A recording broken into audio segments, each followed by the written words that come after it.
నమస్తే, నా పేరు ప్రశాంతి. వై న్యూస్ కు స్వాగతం. అనకాపల్లి జిల్లా సబ్బవరం మండలం బోదువలస గ్రామంలో సనాతన ధర్మాన్ని పరిరక్షించాలనే సంకల్పంతో త్రిలోచన అనే ఆధ్యాత్మికవేత్త కామధేను భారతీయ గోశాల అనే పేరుతో గోసంరక్షణ కేంద్రాన్ని ఏర్పాటు చేశారు.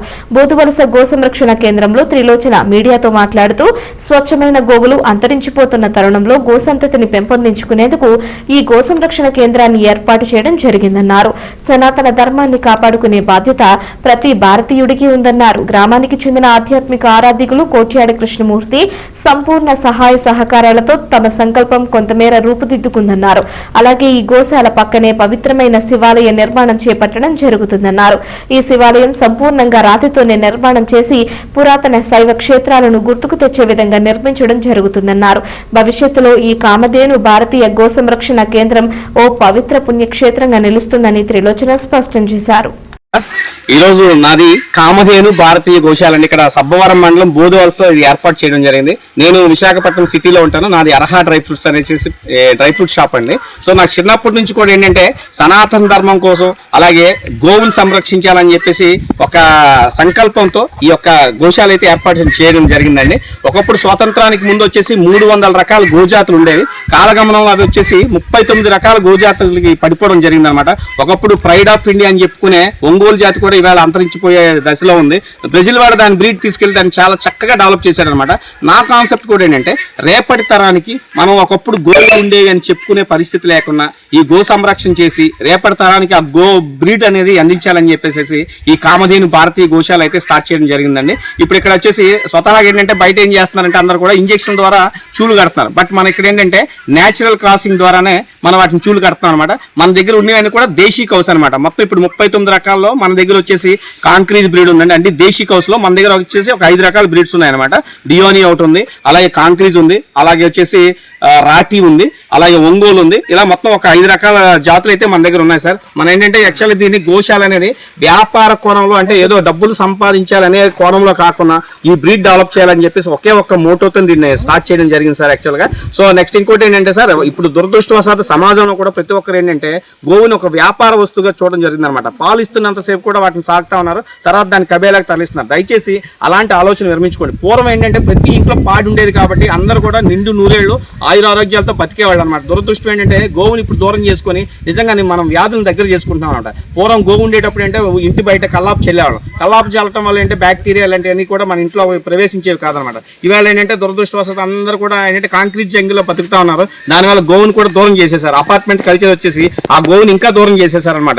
ఈవెన్ ఇండివిజువల్ హౌసెస్ ఉన్న వాళ్ళు కూడా గోవుని పెంచుకోవడానికి ఆలోచిస్తున్నారు. కుక్కను పెంచుకుంటున్నారు. కుక్క వల్ల నిజంగా బోల్డ్ అంత జబ్బులు వస్తాయి. అలాంటి కుక్కను పెంచుతున్నారు తప్ప నిజంగా అన్ని అంటే ఆరోగ్య ప్రదాత అయిన గోవుని మాత్రం విస్మరిస్తున్నారు అనమాట. గోవు అంటే ముక్కోటి దేవతలకి ప్రతిరూపం అనమాట. దయచేసి ఏంటంటే నా ఉద్దేశం ఏంటంటే నేను గో సంరక్షణ ఎలా చేస్తున్నాను అలాగే మీ అందరూ కూడా ఇంట్లో అవకాశం ఉన్న వాళ్ళందరూ కూడా ఒక్కొక్క గోవుని పెంచండి. గోవు పెంచడం వల్ల అంటే దాని పాలు అమృతం, అలాగే గోమయం కూడా అమృతం, అలాగే గో యొక్క మూత్రం కూడా అమృతం అనమాట.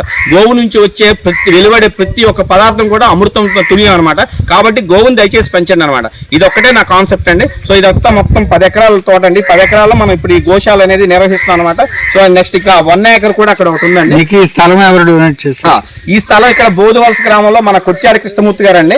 ఈయనది స్థలం. సో సార్ ఇట్లా నేను గోశాల పెడదాం అనుకుంటున్నాను సార్ అనగానే, సార్ అరే గోశాల పెట్టడం వల్ల అది మా ఊరికి మంచి జరుగుతుందని చెప్పేసి ఆయన ఎటువంటి లాభాపేక్ష లేకుండా నాకు ఈ స్థలం ఇచ్చారండి. యాక్చువల్ అయితే ఇక్కడ లీజుకి తీసుకుంటే 10 ఎకరాలు కనీసం 3 లక్షలు ఎంత ఉంటుంది. బట్ ఆయన ఏమన్నారంటే 1 లక్ష 1.5 ఇవ్వండి, పర్లేదు మీకు ఎంత తోస్తే అంత ఇవ్వండి అని చెప్పేసి ఆయన అది కూడా నా మీద భారం పెట్టేశారు అనమాట. పెట్టేసి సార్ కూడా నిజంగా ఆయన సహకారం లేకపోతే ఈవేళ నేను ఈ బోదువలస గడ్డ మీద నిజంగా నేను ఉండేవాడిని కాదు. సో ఆయన చాలా వల్ల ఈ బోదువలస వచ్చాను.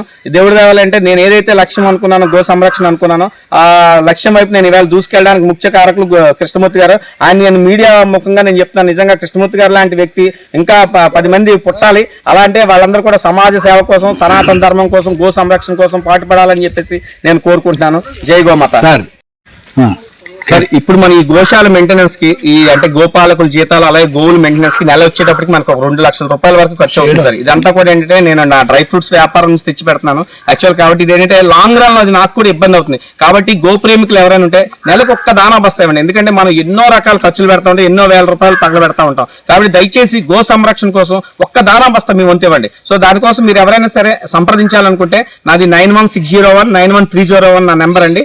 9160191301 981. నా పేరు త్రిలోచన్ అండి. మీరు ఎవరైనా సరే గో సంరక్షణ కోసం మీరు ఏదైనా విరాళం ఇవ్వాలనుకుంటే నా నెంబర్ని సంప్రదించండి. దయచేసి ఈ గో సంరక్షణ కోసం మీ వంతు కూడా సహకారం అందించండి. జై గోమాత. భారతీయ గోశాల పక్కనే 1 ఎకర్ ఉందండి. ఈ 1 ఎకర్ వచ్చేసి మనకి కృష్ణమూర్తి గారు ఒక అరెకరా మనకి ఆయన సాయం చేశారు. అరెకరా నేను కొనుక్కున్నాను. మొత్తం ఇది 1 ఎకర్ అనమాట. ఈ 1 ఎకర్ ఇప్పుడు నేను చెప్పేసి దీనికి ఓంకార క్షేత్రం అని చెప్పి నామకరణం చేశాను. ఇక్కడ వచ్చేసేసి శివాలయం కట్టించబోతున్నాను సార్. ఇక్కడ శివాలయం అది కూడా అంటే రాతి కట్టడం చేయాలనేది నా కోరిక అనమాట. అంటే సిమెంట్తో వాటితో కడితే అది డ్యూరబిలిటీ ఎక్కువ కాలం మన్నికి ఉండదు కాబట్టి మన కుప్పం స్టోన్తో కడదామని చెప్పేసి కోరిక సార్. దానికి ఇంచుమించుగా మన స్థపతిని తీసుకొస్తే ఆయన 2 కోట్ల దాకా అవుతుంది అన్నారు. కాబట్టి ఈ టెంపుల్ నిర్మాణంలో కూడా ఎవరైనా భాగస్వాములు కావాలంటే ఖచ్చితంగా సహకరించండి. మాకు వచ్చేసి వాళ్ళు ఒకసారి చూడండి, ప్రాక్టికల్గా వచ్చి ఫిజికల్గా ఇక్కడికి వచ్చి చూసిన తర్వాతే మాకేమైనా సాయం చేయాలంటే చేయండి. ఎందుకంటే ఇప్పుడు ఇవాళ రేపు సేవ పేరుతోని ఏదో టెంపుల్స్ పేరుతో చాలా మంది మోసాలు చేసి ఉండొచ్చు కాక, బట్ మేమైతే అట్లాంటి వాళ్ళం కాదు. బట్ అంటే ఏదైనా సరే మీరు వచ్చి ఇక్కడ ఫిజికల్గా చూసిన తర్వాత మీకు నచ్చితే మాకు సహాయం చేయండి. డిసెంబర్ 30 రేపు ఈ నెల 30వ తారీఖు సార్. ఈ నెల 30వ తారీఖు ఆ రోజు ముక్కోటి ఏకాదశి కదా. ఆ రోజు ఇక్కడ మనం వచ్చేసి శివపార్వతుల కళ్యాణం చేస్తున్నాం సార్. ఇక్కడ ఆ రోజు శ్రీశైలం నుంచి కొంతమంది ఋత్వికులు తీసుకొచ్చి ఇక్కడ శివపార్వతుల కళ్యాణం చేస్తున్నాం. కాబట్టి ఈ పూజాధికారులు కూడా అందరూ పాల్గొని ఆ భగవంతుని కృపా కటాక్షాలకు పాత్రలు కాగలరని కూడా నేను మరోసారి వినయపూర్వకంగా ఆహ్వానిస్తున్నాను సార్.